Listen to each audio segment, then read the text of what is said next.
adorarte, quiero adorarte.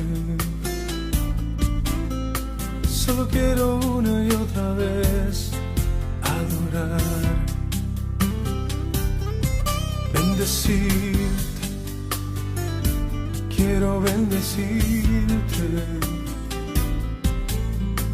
hasta que no quede nada de mí. Yo quiero bendecir, exaltarte, quiero exaltarte, hasta que gobiernes tú en mi vida, mi Señor, y adorarte y exaltarte con todo mi amor, y adorarte y exaltarte de lo más íntimo de mi ser. Adorarte, quiero adorarte, solo quiero una y otra vez adorar, bendecirte, quiero bendecirte, hasta que no quede nada de mí. Yo quiero bendecir y adorarte y exaltarte con todo mi amor, y adorarte y exaltarte de lo más íntimo de mi ser. Dios te bendiga en este mensaje de media semana. Espero que por la gracia de Dios estés todavía perseverando con Dios, caminando con Él, encontrando tus fuerzas en un Dios que anhela y desea fortalecerte y empoderarte. La vida cristiana Dios la hizo de tal manera que para que la vivamos con Él. No es nosotros viviéndola para Él, es caminando con el Señor. Él es la vid verdadera y nosotros ramas que reciben vida constante de Él para dar el fruto que Él desea darnos. Pero para hacer eso tenemos que mantener puesta nuestra mirada en el Señor, y de eso se trata el mensaje de hoy. Te invito al libro de Hebreos, el capítulo 12, y vamos a leer los primeros 2 versos. Puestos los ojos en Jesús. ¿Cómo hacemos eso? Dice así la palabra de nuestro Dios, en el nombre del Padre, del Hijo y del Espíritu Santo. Por tanto, nosotros también, teniendo en derredor nuestro tan grande nube de testigos, despojémonos de todo peso y del pecado que nos asedia, y corramos con paciencia la carrera que tenemos por delante, puestos los ojos en Jesús, el autor y consumador de la fe, el cual por el gozo puesto delante de él sufrió la cruz, menospreciando el oprobio, y se sentó a la diestra del trono de Dios. Dios bendiga su palabra. Vamos a orar. Padre, qué precioso es saber que necesitamos y anhelamos tener los ojos puestos en ti, amado Cristo. Pero Señor, para agradarte necesitamos tu apoyo, necesitamos tu ayuda para agradar a Dios. Así que en esta preciosa oportunidad habla nuestro corazón, muéstranos cómo podemos mantener nuestros ojos constantes, perseverantes, persistentes en ti, y recibir toda la bendición que tú quieres darnos, Señor, y poder mirar a tus ojos y recibir la bendición y el poder que necesitamos, así como la paz que también necesitamos. Ayúdanos, Señor, y llévate la gloria. Bendice a tu pueblo. En el nombre de Cristo Jesús. Amén. Amén y amén. Por décadas se decía que el hombre, el ser humano, jamás podría romper la barrera de los 4 minutos corriendo una milla. en los grandes deportes de pista y campo, siempre se decía, los doctores decían en aquellos tiempos, décadas atrás, que era humanamente imposible correr una milla en menos de 4 minutos. De hecho, podría ser hasta mortal. Ellos decían que aquellos que se acercaban demasiado corrían el riesgo de morir. Sus corazones no lo podrían soportar. Pero un inglés llamado Roger Bannister era un estudiante de medicina y su sueño era romper la barrera de los 4 minutos. Él sentía que era posible, que él lo podía hacer. Mientras más él aprendía de la medicina, él llegaría a ser un famoso neurólogo. Pero cuando estaba estudiando en la Universidad de Oxford, él se dedicó a estudiar la mecánica de correr. Empezó a estudiar cómo él podía aumentar su velocidad, cómo él podía usar su cuerpo de tal manera más compacta que le permitiera romper eventualmente la barrera de los 4 minutos. Y en el 1956, Roger Bannister asombró al mundo cuando él registró un tiempo de 3 minutos, 59 segundos y un punto 04 fracción de segundo. O sea, él rompió la barrera y el mundo se quedó absorto. Él hizo lo que quería hacer. Hoy día, miles de personas han roto, corredores mismos, han roto la barrera de los 4 minutos. De hecho, no se considera un corredor serio en términos olímpicos, a menos que pueda romper la barrera de los 4 minutos. Pero es interesante que cuando nosotros nos acercamos al libro del capítulo 12 del libro de Hebreos, nos habla de la vida cristiana como una carrera. De hecho, nos dice que la cualidad necesaria de los hombres y las mujeres de Dios para esta carrera es la perseverancia. Nos dice que tenemos que ser esforzados, pero nos dice también que debemos ser persistentes, que la vida cristiana es una carrera en la cual nosotros no podemos descalificarnos, no podemos rendirnos, no podemos soltar la toalla, porque el paso inexorable de la vida no espera por nosotros. Nosotros no somos en cierta medida inmigrantes que venimos a este mundo para quedarnos aquí. Somos peregrinos que caminamos la vida que tiene un principio y tiene un final. Y aquí el autor de Hebreos nos dice que Dios es el autor, el perfeccionador, pero también el consumador de esa carrera. En otras palabras, Dios quien nos da el origen, es Dios quien nos llama al final de nuestros días. Y tenemos que persistir y tenemos que luchar. Y no podemos darnos por vencidos frente a las incertidumbres de la vida, los problemas o las dificultades de la vida. De hecho, cuando tú miras la vida de los grandes hombres y mujeres en el mundo entero, tú encuentras esa cualidad persistente, perseverante. Tú la encuentras en los grandes inventores de la antigüedad, como los grandes hombres pioneros de la industria moderna. De hecho, cuando tú miras la historia de los hombres y mujeres que marcaron la historia, vas a descubrir que cuando ellos comenzaban, los grandes expertos de sus días usualmente no pensaban que ellos iban a hacer los logros que últimamente alcanzaron. De un gran pianista, Ignacio Piłsudski, uno de los grandes pianistas de todos los tiempos, su primer maestro de música le dijo: tú no vas a llegar a nada porque tus manos son muy pequeñas. Tú no tienes la capacidad de dominar el teclado. Bueno, este hombre dejó a este crítico en el pasado, en su espejo retrovisor, porque él tuvo la cualidad de perseverar.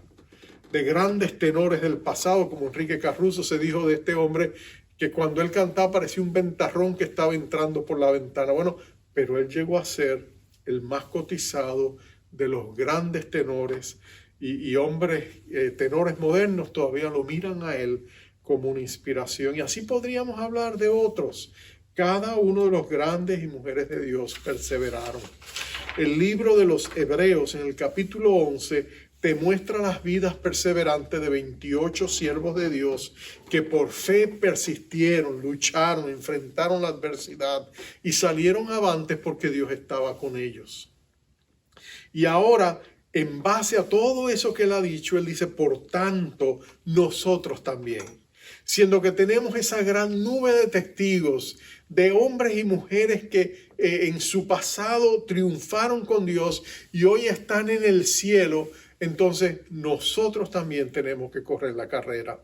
La imagen que el autor de Hebreos presenta es la de un gran coliseo o estadio olímpico, donde hay una gran carrera, pero los grandes héroes del pasado están sentados en las tribunas alrededor de ese gran estadio, mirándote a ti correr, vitoreándote y dándote ánimo. Y él le llama la gran nube de testigos que nos mira. Bueno, yo pienso que esa gran nube de testigos puede ser un poquito más personificada y más personal de lo que imaginamos. Porque aunque él describe esa gran nube de testigos de esos 28 grandes hombres y mujeres de Dios, yo creo que cada uno de nosotros tiene una gran nube de testigos personal. Tú tienes en tu familia personas que ni siquiera llegaste a conocer en tu generación pasada, tatarabuelos o personas en tu generación que te consideran parte de su familia, que ellos sí perseveraron con Dios y están en los cielos. Y esa gente te vitorea, te anima, quiere que tú salgas triunfante. Yo pienso en mi madre, por ejemplo, que fue mi mayor intercesora, una mujer de Dios que conoció a Cristo en los 70, cuando tenía 70 años, pero que la vi como Dios la transformó en una guerrera de oración y que vivió hasta casi los 101 años, pero en sus últimas décadas ella oraba horas por nosotros. Y yo me imagino que cuando yo mire al cielo, allí la veré a ella en mi gran nube de testigos que persevera y que me dice, sigue adelante, hijo, no te rindas. Pienso en mis amigos, los que se adelantaron. Pienso en aquellos que amo, mis abuelos. Pienso en todos los que están allá. Esa es mi gran nube de testigos. Tú también tienes una gran nube de testigos. Y ellos te animan y te perseveran y te dicen, hijo, ponte las pilas, no te rindas, hija. Sigue adelante, sigue batallando. Tú vas a triunfar. Atrás ni para tomar impulso. Porque Pablo nos dice que esa carrera nuestra debe ser nuestra prioridad. En otras palabras, después que tú conoces a Cristo y llegas a conocer su salvación, la vida cristiana se trata de eso, de caminar con Dios, de perseverar con Dios, de no rendirte, de seguir adelante. Y Pablo resume la clave de esa perseverancia en una frase. Él dice, para tú lograrlo, para tú perseverar, tienes que mantener los ojos puestos en la meta. Grandes corredores del pasado perdieron importantes carreras, aún los más famosos, porque por un momento, por un instante, quitaron la mirada de la meta. Y él dice, no, puestos los ojos en la meta. ¿Y quién es esa meta? La meta es Jesús. Y él dice, puestos los ojos en Jesús. Jesús que es nuestro camino, puestos los ojos en Jesús. Jesús que es nuestro gran y supremo llamamiento, puestos los ojos en Jesús. Jesús que es nuestra meta y nuestro gran galardón, puestos los ojos en Jesús. Tienes que poner los ojos en Jesús. Pero lo interesante de esa expresión, poner los ojos en Jesús, hay dos cosas sobresalientes del idioma griego en que he escrito las palabras que se usan. La primera es que da la impresión de que poner los ojos en Jesús es literalmente poner toda la atención en Él. En otras palabras, la palabra es fuerte, es como clavar los ojos en Jesús, es fijar los ojos en Jesús, dicen otras versiones. En otras palabras, tienes que mirar a Jesús y mantener la mirada puesta en Él. No puedes dar lugar a distracciones. De hecho, en tu carrera, Él comienza diciendo, quítate todo peso que te sirve de tropiezo. Todo lo que te impida mantener puesta la mirada en Jesús. Todo estorbo, toda distracción, por todo a un lado, pero mantén tu mirada puesta en Jesús. Esa es la clave. Pero también en la misma palabra griega que se utiliza para hablar de fijar los ojos en Jesús, da la impresión de que para poderlo hacer tienes que quitar los ojos de otra cosa. En otras palabras, solo podemos poner los ojos en Jesús si quitamos nuestra mirada de otras cosas. ¿Cuáles son las cosas de las cuales tenemos que quitar nuestra mirada? Yo te voy a sugerir varias. Voy a hacerlo direccional porque estamos moviéndonos adelante con la mirada puesta en Jesús. Entonces, ¿de qué tenemos que quitar nuestra mirada? Bueno, yo te sugiero que primero tienes que quitar tu mirada de mirar atrás. Quita tu mirada de tu pasado. Quita tu mirada de tus errores pasados. Quita tu mirada de todo aquello que está detrás de ti y que no puedes cambiar. No permitas que el pasado se convierta en tu verdugo. No permitas que Satanás use tu pasado para molerte a golpes, con pecados que cometiste, errores que cometiste y sobre los cuales ya no tienes control. No dejes que el enemigo te siga condenando, te siga atacando, te siga demoliendo a golpes con algo que ya tú no puedes hacer nada al respecto. Grandes hombres de Dios y mujeres de Dios lucharon con su pasado y tuvieron que dejarlo atrás. Pablo, por ejemplo, fue el perseguidor de la iglesia. Pablo, un hombre que Dios usó posiblemente en las páginas del Nuevo Testamento después de Jesús, nadie destacó ya más que el apóstol Pablo. Más que Pedro, más que los demás discípulos, todos hicieron grandes obras, pero las labores de Pablo son realmente sobresalientes. Pablo es usado por Dios. De hecho, hoy leemos 2/3 partes del Nuevo Testamento, son escritas por Pablo. Pablo fue un hombre que sufrió muchísimo, pero Dios lo exaltó. Pero era el pasado de Pablo lo que a Pablo le dolía llevar. Porque Pablo fue un perseguidor de la iglesia y él lo dice constantemente. Soy el menor de los apóstoles porque yo perseguí a la iglesia, dice en una ocasión.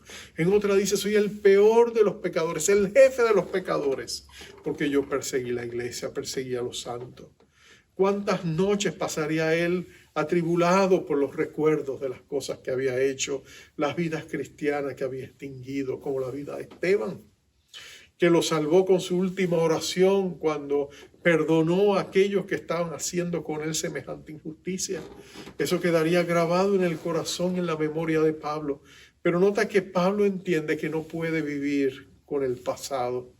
Él va a escribir a los filipenses, hermanos, yo mismo no pretendo haberlo ya alcanzado, pero una cosa hago, dice él, olvidando ciertamente lo que queda atrás, extendiéndome a lo que está adelante, prosigo a la meta, al premio del supremo llamamiento de Dios en Cristo Jesús. Pablo dice, no puedo mirar atrás, tengo que poner los ojos en Jesús. Tú y yo tenemos que dejar atrás el pasado.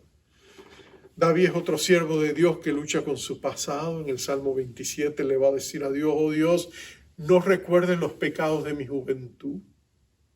Y también le va a decir en el verso siguiente, oh Señor, y perdona mi pecado que es grande. Oh, David había sido un guerrero, había derramado sangre.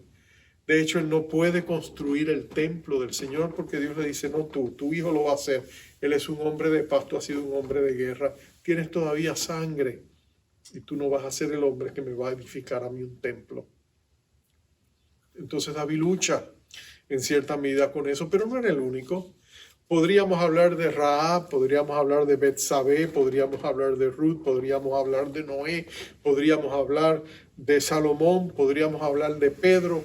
Todos estos grandes hombres y mujeres de Dios tenían esqueletos en sus closets, por decirlo así, luchas que habían tenido, errores que habían cometido, pecados que habían cometido, pero que Dios los había redimido, los había cambiado.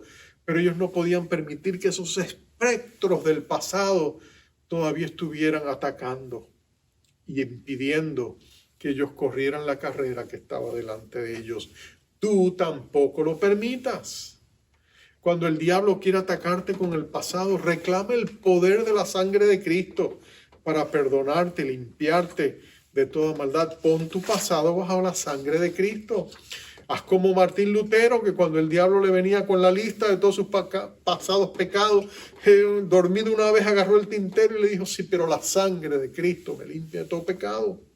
Y dejó manchada la pared. Catarina, su esposa, casi lo demuele, pero el ciento es esto, tú tienes que recibir la gracia, declarar por fe que la sangre de Cristo es poderosa, que una gota de esa sangre es más poderosa que todo el reino de las tinieblas. Quita tu mirada del pasado, pero también no puedes tener tu mirada puesta, si la vas a tener en Jesús, no puedes tener tu mirada puesta en la incertidumbre del futuro. Vivimos tiempos inciertos. pero solo para nosotros Dios lo tiene todo seguramente calculado.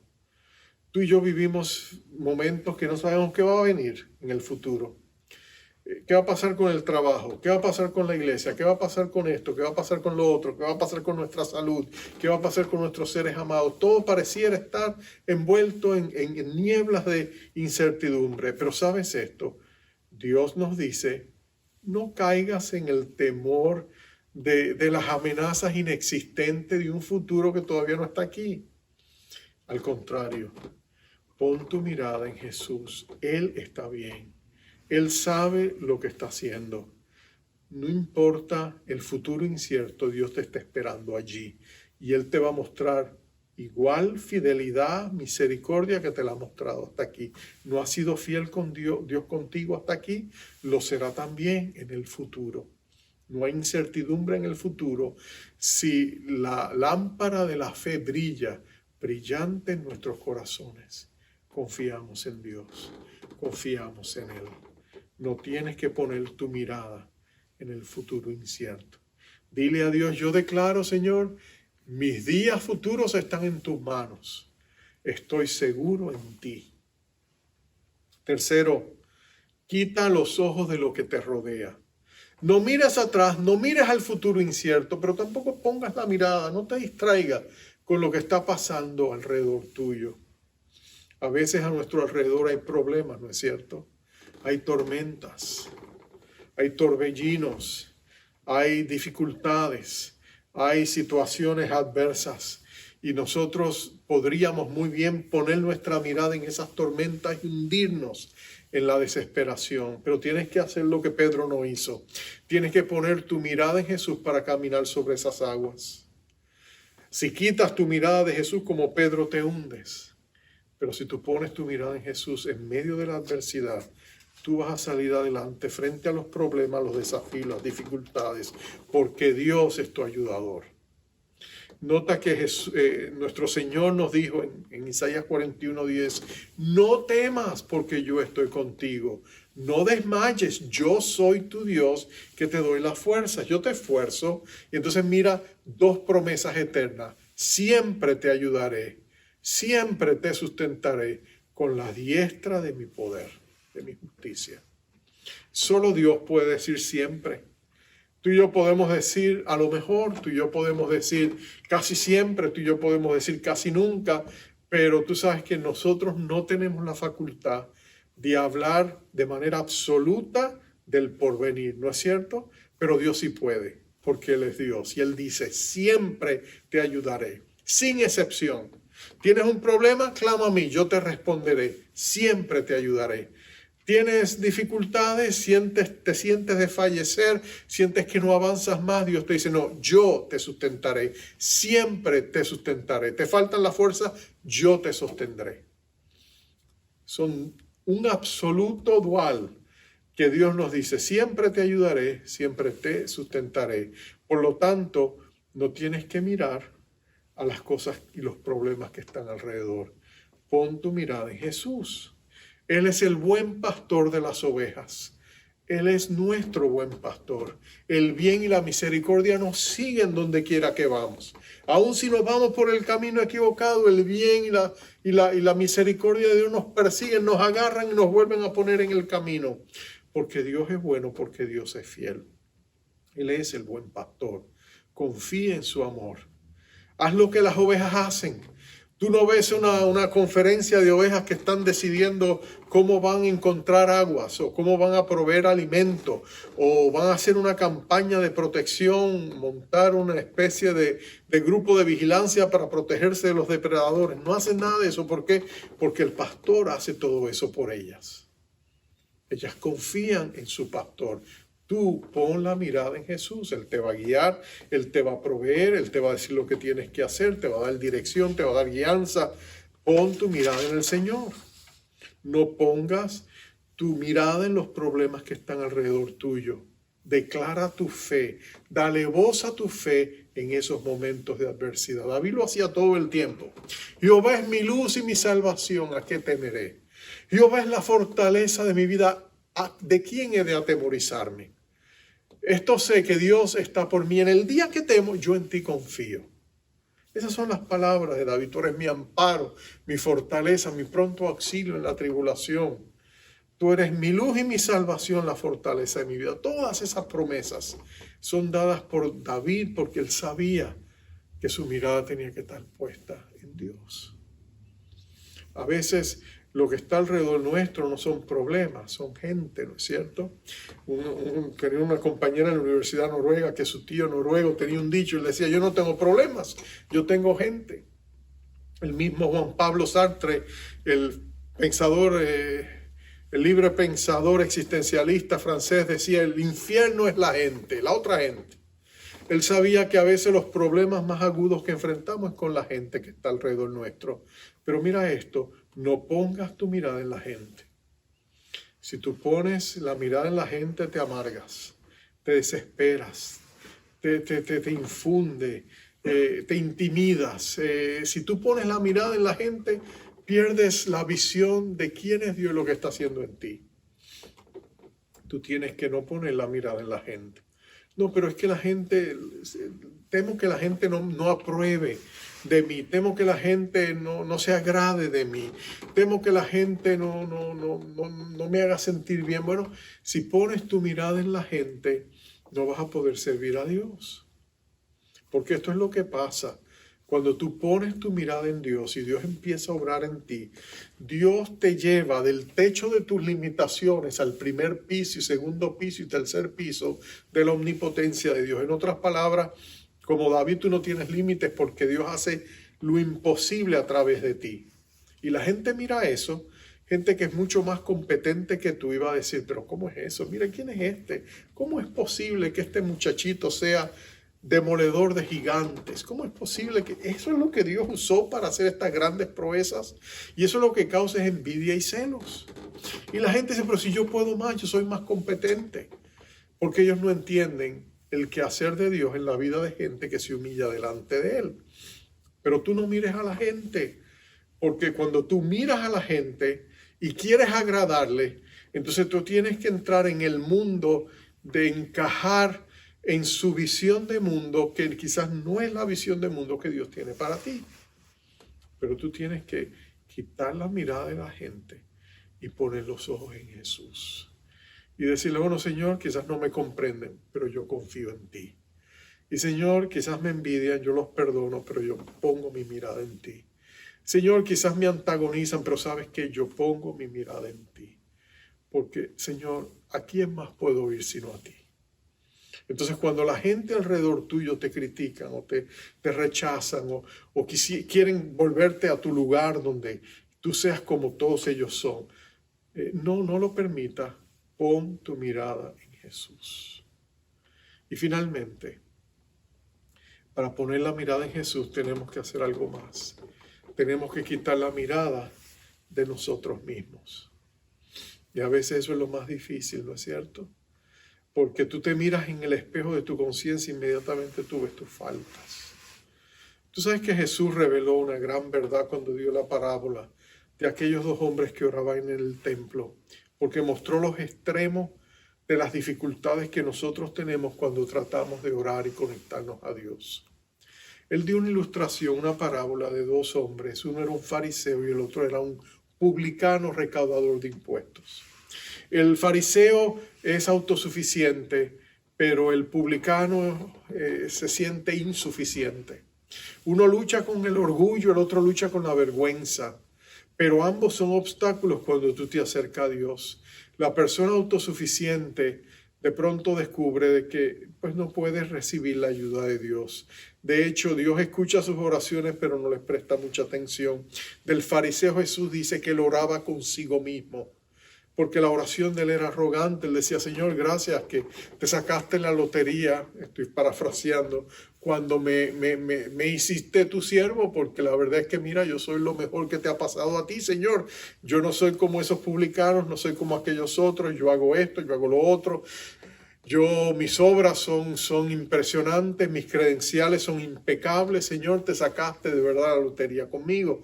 Y nota que Dios no le presta atención.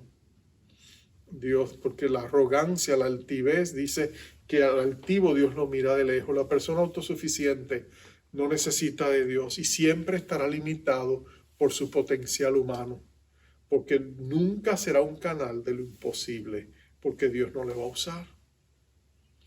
Pero nota al otro lado. Allí está el publicano, él lo arropa la vergüenza, él no puede ni levantar su mirada a los cielos. Cuando mira al cielo, él baja otra vez la mirada y dice, perdóname, Señor, ten misericordia de mí. Él se siente tan insuficiente. Tú sabes que hay tantos cristianos que no oran porque se sienten apenados de ir a Dios. Es como si estuvieran poseídos o llenos de un espíritu de orfandad. No se atreven a mirar al cielo y decirle, papá, porque sienten pena, vergüenza. Pero nota que también eso es un obstáculo porque tenemos puesta la mirada en nosotros. Tenemos que cambiar la mirada de nuestra vergüenza, de nuestra autosuficiencia y ponerla en Jesús. Ponerla en Jesús. David era un hombre conforme al corazón de Dios. La expresión hebrea literalmente dice un hombre que va tras el corazón de Dios. ¿Sabes por qué David era así? Porque David se sentía insuficiente. David sabía que necesitaba la gracia abundante, la constante misericordia de Dios en su vida. Y David siempre estaba corriendo tras Dios con 2 cubos para que Dios se los llenara de misericordia. Busca la palabra misericordia en los salmos de David y siempre la vas a encontrar en casi todos sus salmos. ¿Por qué? Porque David reconoce que él necesita la misericordia de Dios. Así que él buscaba a Dios para que Dios le llenara el cubo. Señor, ten misericordia de mí.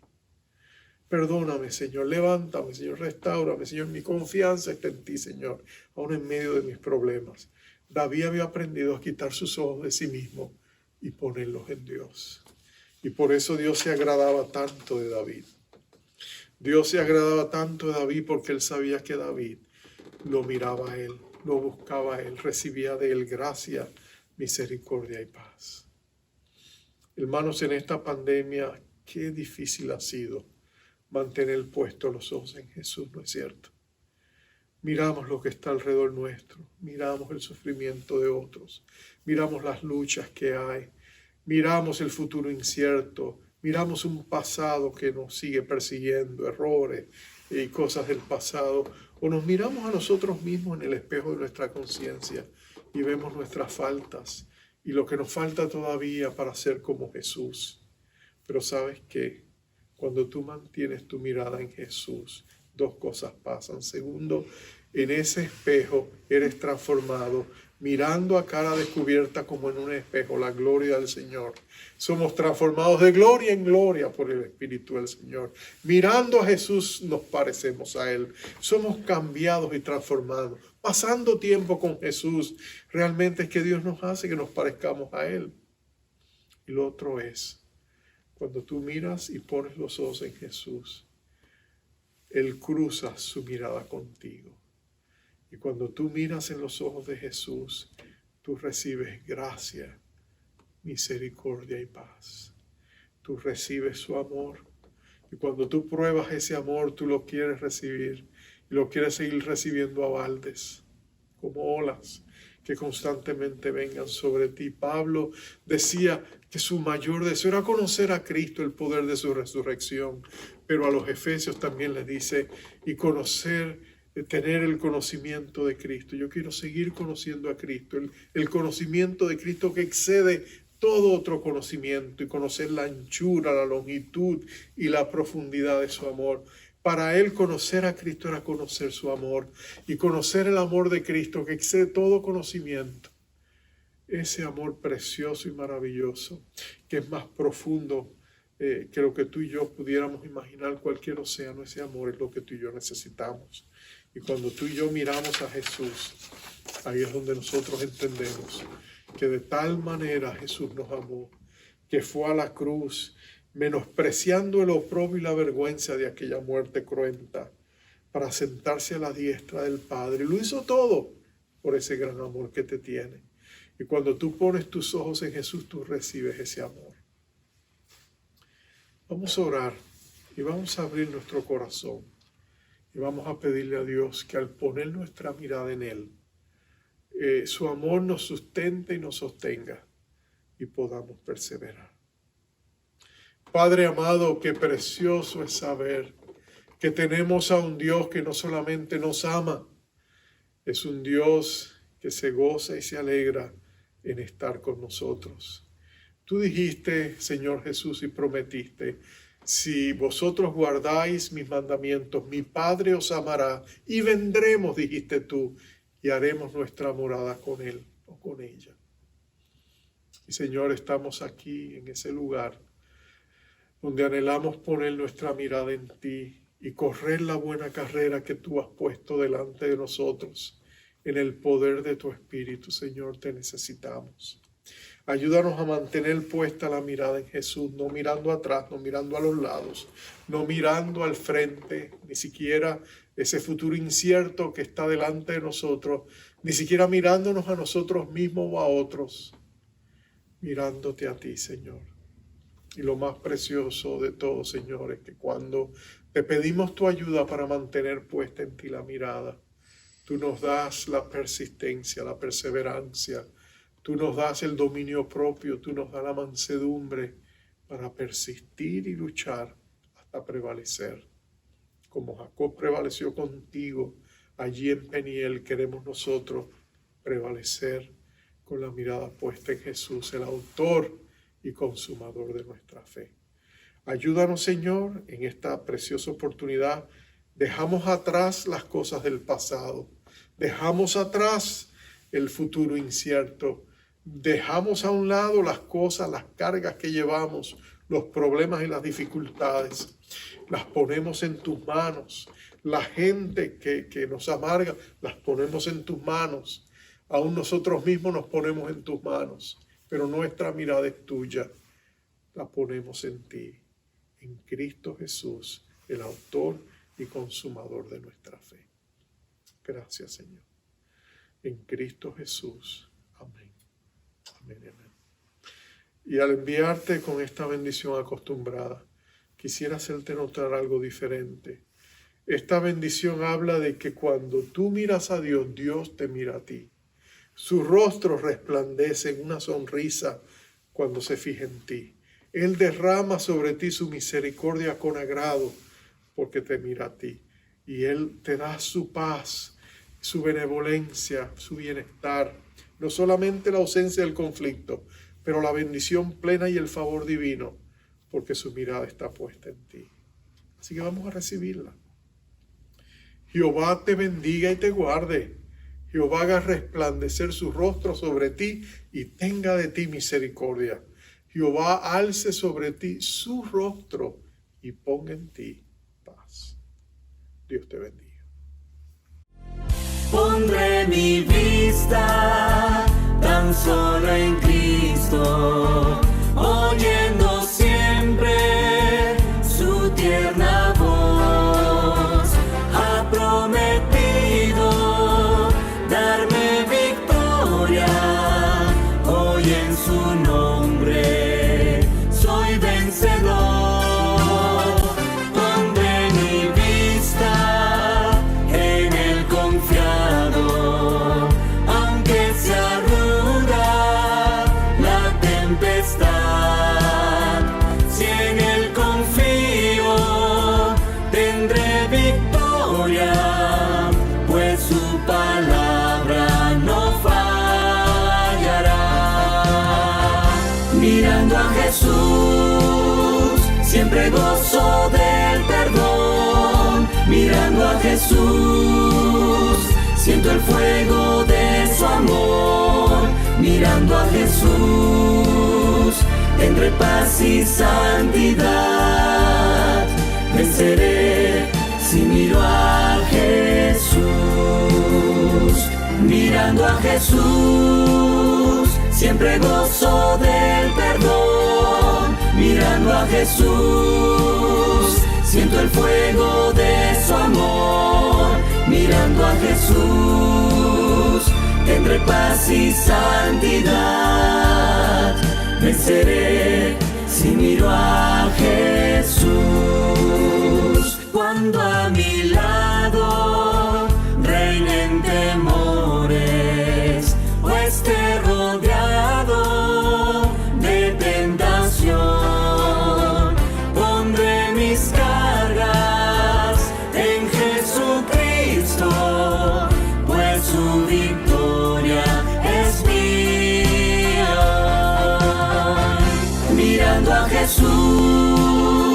siempre gozo del perdón. Mirando a Jesús, siento el fuego de su amor.